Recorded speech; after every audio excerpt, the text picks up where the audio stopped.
Well, good evening. It's Monday, Media Music Movie Monday at Granddaddy said, What?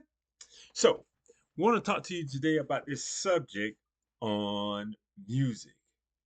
And it's not any particular genre of music, but it's just music in general and how it was provided or given to the listener.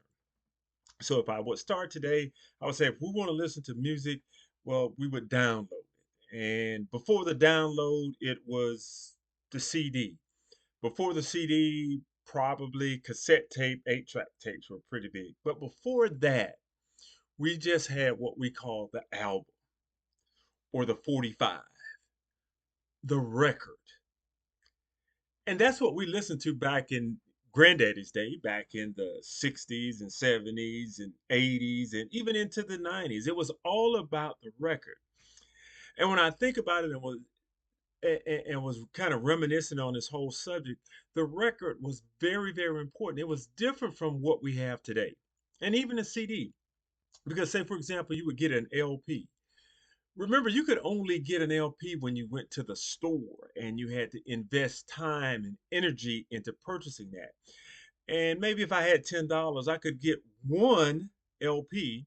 I might only have $10 in a month, so I may be able to get one, maybe if I was lucky, two LPs a month. And the great thing about the LP or this, our albums here, would be that they would come in a cover with artistry and pictures or drawings that you not only had the music, but you had that album cover that spoke so much about the songs that you would hear, the artists that you would hear.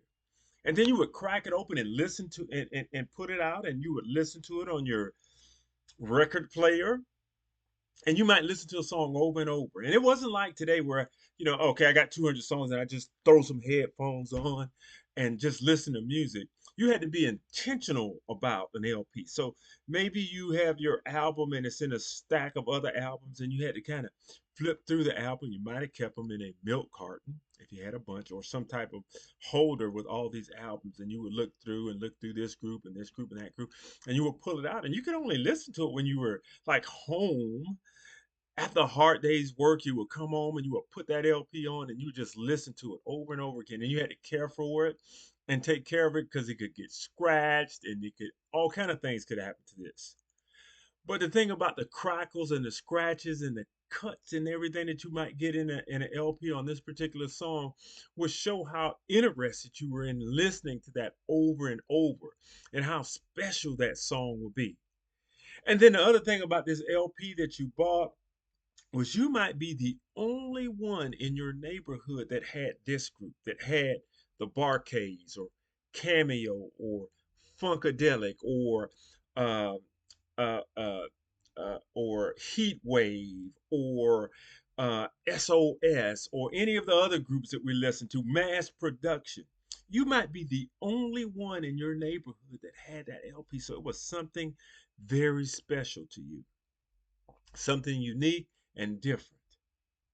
And who could forget? And I kind of talked about this a little earlier, but the album covers from the Ohio Players, or the album covers from Funkadelic, and the message that they sent forth about that music and what it meant in the groups.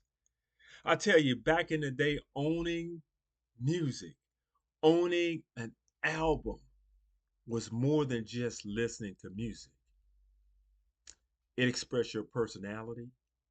It expressed things that you cherish, and it was truly an investment of not only money, but a lot of times your time, your energy.